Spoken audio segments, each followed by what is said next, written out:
Although the garage sale wasn't supposed to start until Friday and last until Saturday at the latest, in case you thought your junk was that valuable, they helped me prepare for it on Wednesday night. Together with Katie, my mother, and Beth, my older sister, we worked until late that day and then worked like bees all Thursday. As a result, by 8 a.m. on Friday, we had boxes full of items that we had pre-priced and were ready to sell out. My heart was heavy when I picked up, examined, and stroked those things that once so much meant to both of us. And now some stranger will take them and carry away pieces of our memory in his hands. Perhaps one of the neighbors will buy something from the moments of a past, happy life in this house. Room after room became eerily quiet as things were taken out. Echo, which had been hiding in the corners for many years, has now returned and settled down like a master in the house. The master bedroom was the hardest part. The skirt I bought for her back in Maui, for sale. 2 pairs of funny, exactly the same sandals that we stomped along the beach in on that vacation. They are no longer needed. Her blouses, trousers, skirts, and all these endless shoes of different styles and colors. I'm really wondering if we can sell it all. Mom said to start with $10 a pair, although I'm sure each pair probably costs much more. Yes, what my wife really knew very well was how to masterly handle a credit card. Almost everything I picked up brought back pleasant memories. Several times I had to turn my head away to quietly brush away a tear. Maybe over time my memories will fade, but that hasn't happened yet. It seemed as if the contents of every box I opened cut my heart to the quick. Mom would send me into the kitchen from time to time, telling me to have a snack and rest. He and Beth shouldered this task on their shoulders, and even my broken heart could not stop them from completing their mission. Sitting in the kitchen didn't help me at all. My new apartment was small, and I wouldn't need all those pots, pans, and plates there. By the time we decided we were ready to start, the garage was filled with boxes from floor to ceiling. The plan was for Hank, my father, and his buddies to dress up in what looked like very official law enforcement uniforms. All of it was purchased at the store for Halloween. My father and his friends had permits to carry weapons, and they planned to parade during the crowd in full regalia. At the same time, a rumor was started that those who are looking for a 5-finger discount, in other words, take goods without paying for them. It's better to try your luck somewhere else than to try your luck at our sale. Mom said that she would handle the cash proceeds received from the items sold. On Friday, I was outside before dawn, setting up tables and tents. Fortunately, according to the weather forecast, the wind was quite light and no precipitation was expected during the day. Interestingly, even this early, some potential customers were already driving by, asking if we were open. At garage sales like ours, there are always early ricers looking to find great items at mindlessly discounted prices. Beth showed up around 7 in the morning with fresh donuts. Soon after that, Mom and Dad showed up. While the women were fussing about, the men began to remove furniture from the house. With every item that we took out of the house, the crowd that quickly gathered in our yard increased in size right before our eyes. It was surprising to see so many people for such an early morning. Mom volunteered to deal with the cash coming in, and I was glad that we had thought ahead and brought a large package of disposable bags for customers to put their purchases in. Beth enjoyed interacting and working with the arriving crowds, and would come up with all kinds of funny nonsense whenever someone asked a question. The sister easily told them everything about things that they themselves would like to hear. Ahe Street was no longer crowded, since 2 of our closest neighbors took advantage of the crowd of people and also put out some of their things. We did not fail to exchange pleasantries with them. Darcy, Diana's closest friend on our block, showed up just before 8 a.m. "Chad, what's going on?" she demanded. "Good morning, Darcy. Actually, this is called a garage sale." I grinned, circling our yard with my hand. "I know what it is, asshole," she snapped. "Diana told me that you guys would just be selling some stuff. And here, yes, that's exactly what we do. Just think, it's not even 8 in the morning, and we've already sold several good things."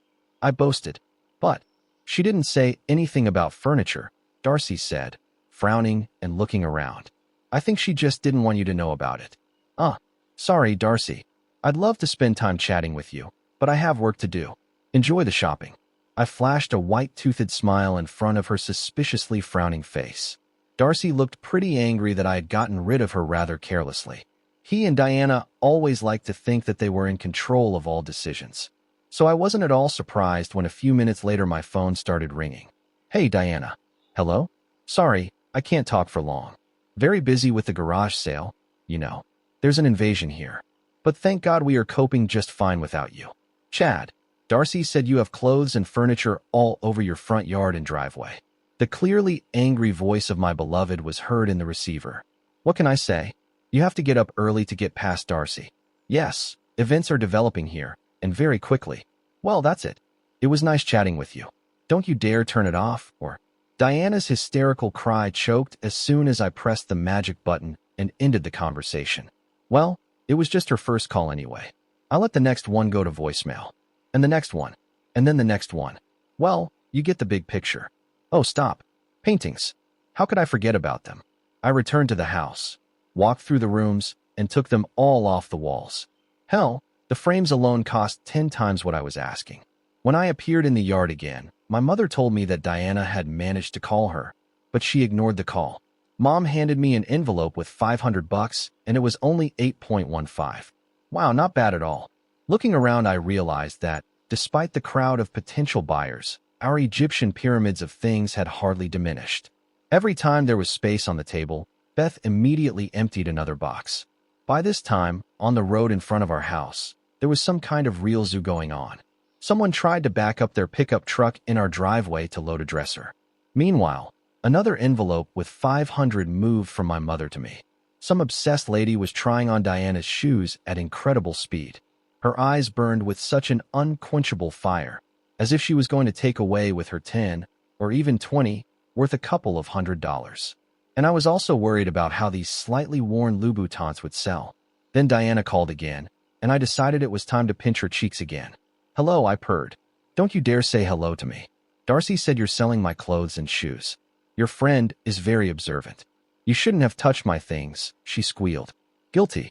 I swear you said it yourself. Get rid of ugly things. So I do it. Remember, you even wrote it down. I was talking about your sweeters, about those that seem cute to you, but in reality they are completely creepy. You probably should have been more specific. Wait, I'll read it now. Here it is written in your hand. Get rid of ugly clothes. So I want to please you. Your wedding dress is sold. You know it made you look pregnant, so I already got rid of it. Isn't that cool? You are unbearable, Chad. What's wrong with you? Diana growled like a hungry tiger in a cage. Just following your instructions. By the way, most of your jeans are gone too. I remember you always thought they made your ass look fat. Personally, I don't think jeans have anything to do with your butt. But either way, they won't bother you anymore.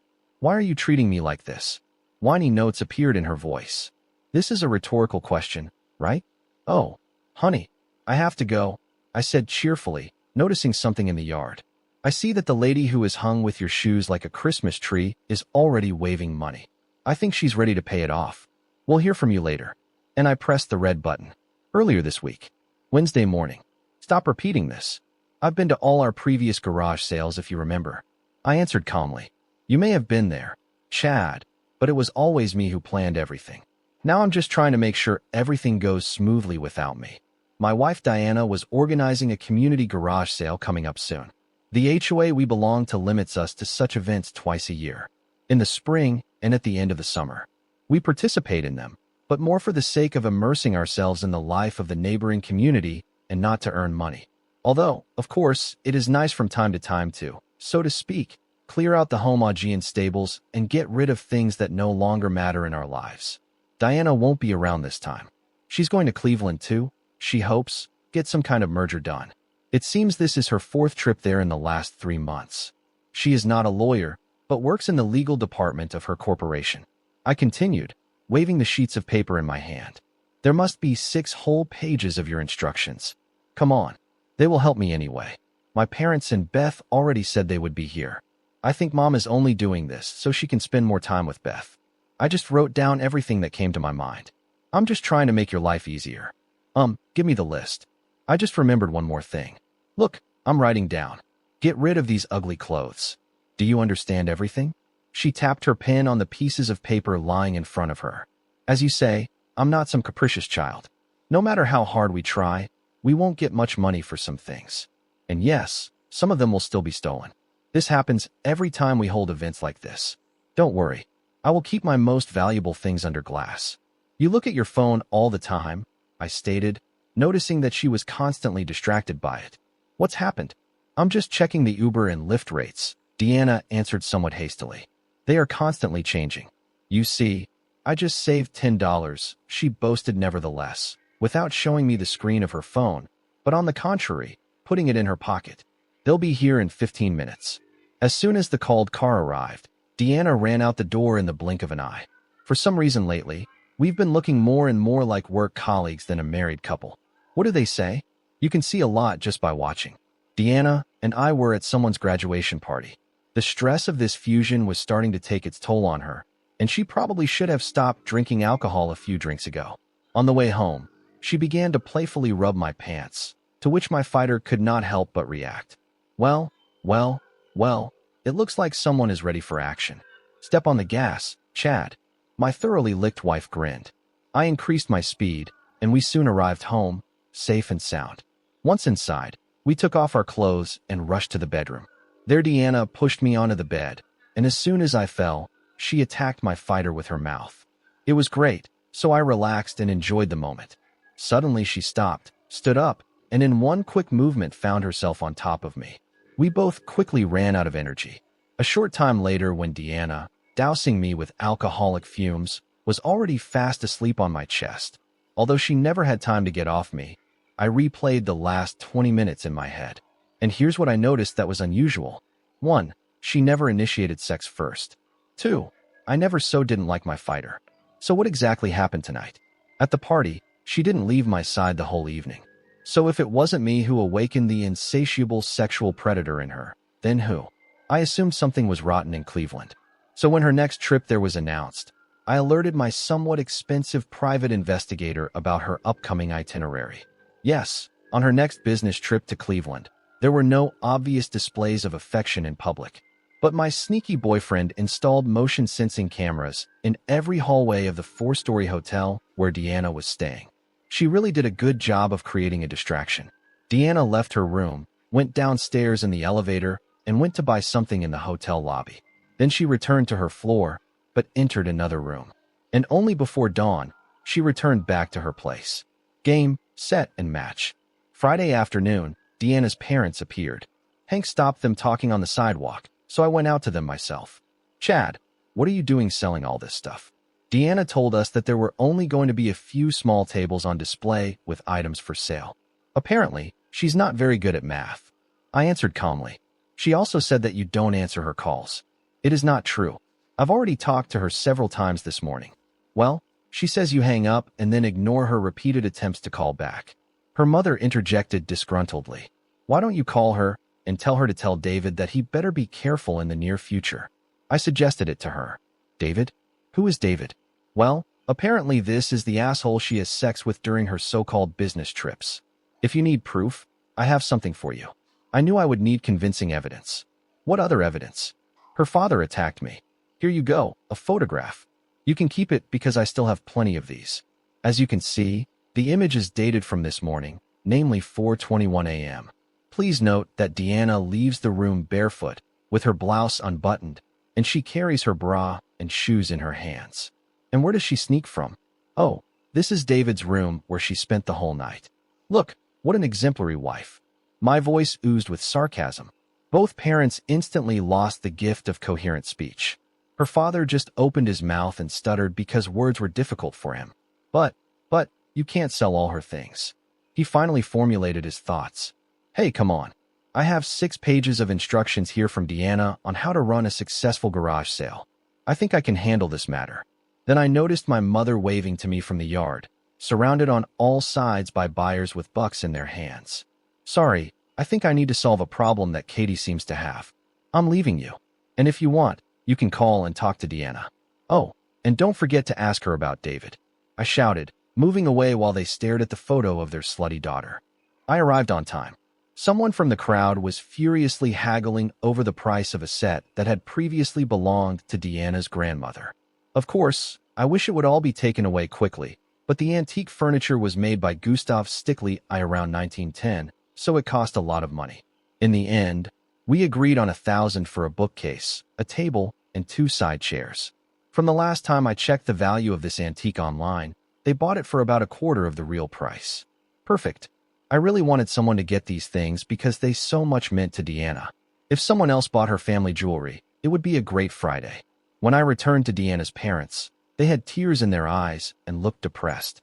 My phone rang again, but after a quick glance at the screen, I saw that it was only Deanna. There was nothing to talk about with her.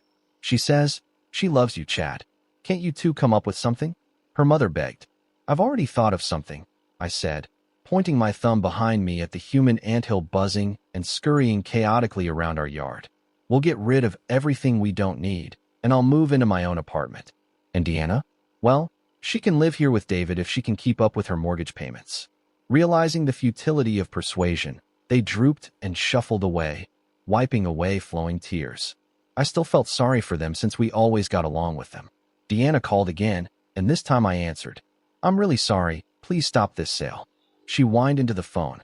"Hey, I'm so sorry that you don't see how a bunch of strangers attacked what we put out in front of the house. Wow, they're taking away the things left over from our past life. Worse than a horde of cockroaches. Oh my God." There was a sob on the other end of the line.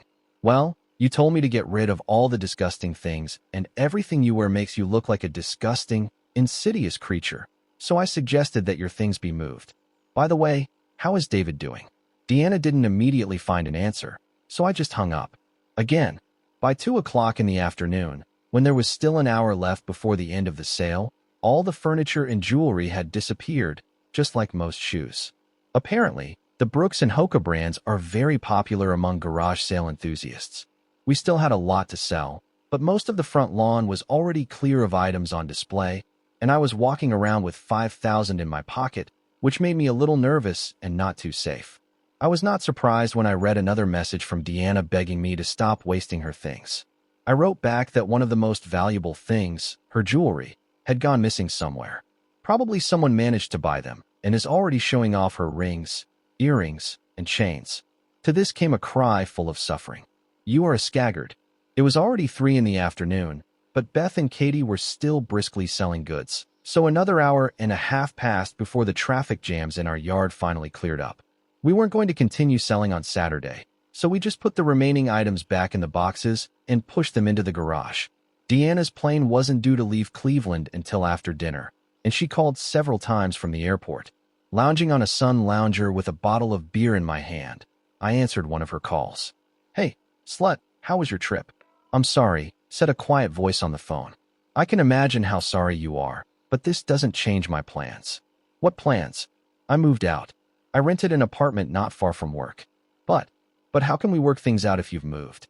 "Attention, we have urgent news," I exclaimed in the voice of a TV reporter. "We will not settle anything. You changed. You've been caught. Game over. Maybe next time you'll have better luck. Or maybe not." I could say that I could hear Deanna being choked by spasms and sobs, but I somehow lost the desire to worry about her condition. "I'm sorry, Chad," she finally said. "Will you still be there when I get home?" "Of course not. Moreover, I do not intend to ever cross the threshold of this house. By the way, Katie took your half of the garage sale proceeds. She's eagerly awaiting your call, and I think she has a few choice words in store that she's going to say right to your face." I never thought that my mother knew such expressions. Oh my God, I really ruined my life. I'm not going to dispute this brilliant, but somewhat belated conclusion. Apparently, what we had meant so little to you, that you so easily decided to throw it in the trash. If it's any consolation, it's not just your life that's ruined. I continued. "You know I shared a copy of the photo I gave to your parents with your David's wife. If I were you, I would run without looking back if you suddenly see her heading in your direction." She whimpered for about a minute. Hearing and feeling how she suffered comforted my so-called fragile male ego a little. Petty, I know, but still, Deanna was the first to break the long silence. "Divorce?" she asked in a colorless voice. "Yes, sure. What did you expect?" I didn't think this through. This all happened to me while I was on the road." "Well, then forgive me for overreacting. I deserve it. What will happen to the house now? You can buy my half, or we can sell it. In such cases, this is what usually happens. All my good memories there are now crap, so I'm glad I got out of there already. Can we still be friends?" Deanna asked with timid hope in her voice. "It's unlikely. Maybe in 50 years, somewhere in a nursing home." I answered her with a chuckle. "I'm sorry." The quiet voice on the phone again. "Yes, you already said that. My plane is landing. You're not going to pick me up this time, are you? Apparently, just in case, she clarified. Well, I do not. I hope your luggage doesn't get lost. I wouldn't want you to lose all those special things that you put on, especially for David. I finally couldn't resist a little prick. I love you, were her last words. As you say, I said, and ended the conversation. By the following Tuesday, the divorce papers were served, of course, in Deanna's office. At the same time, David received papers equivalent to a lawsuit for alienation of affection. I may have wasted my money on this, but in the end, it had the desired effect. All the cards I had in my hand were photographs of both of them, entering his room at night and coming out only the next morning. There was no way to prove that they had sex there, but at least they were both excluded from the fusion team. And I think their chances of moving up the ranks in this company were close to zero. Even though I had Deanna's written instructions for the garage sale, my lawyer warned me that the judge might see things differently. Let's see. There's always a chance. And even if I have to repair the damage done to her, those precious and beloved original things that she treasured so much are now gone, along with all the dear and pleasant memories that were associated with them. As it turned out later, the judge demanded compensation from me only for those things for which Deanna could prove that they belonged exclusively to her. Unfortunately, no paper receipts have survived, so excuse me. In the end, this whole story didn't cost me that much, except for the heartache. Don't believe those who tell you otherwise, but I will try to overcome this. Yes, I have a lot of weight on my shoulders and serious trust issues. However, life has dealt many other good people even worse cards than mine, so I can handle it. Subscribe to our channel so that your second chaff doesn't cheat on you, and go ahead and listen to the next story, because this story is nothing compared to the next one.